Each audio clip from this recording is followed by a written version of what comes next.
a question here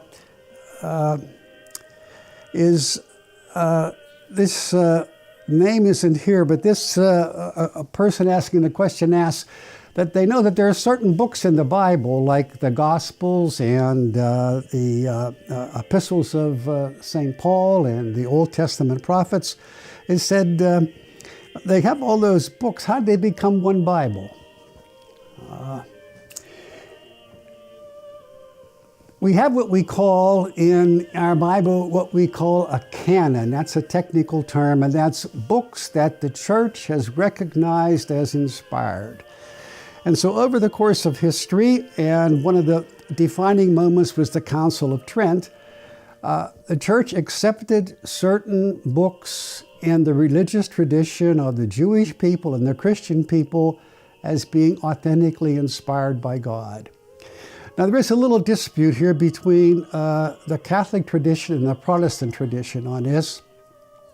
And there are a few books that the Protestant tradition does not accept as canonical and inspired by God, but they do admit their historicity and their value for inspired reading. None of those books really touch on any serious theological problems, except the second book of Maccabees. The second book of Maccabees has the famous line about praying for the dead. And that's where the difficulty between Catholics and Protestants about praying for the dead arises, and the discussion of purgatory and what happens immediately after death. So the Catholic tradition accepts the second book of Maccabees and the honorable custom, as it says, of praying for the dead.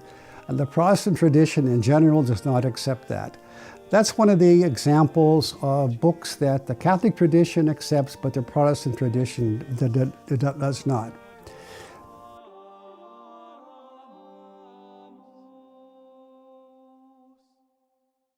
Modest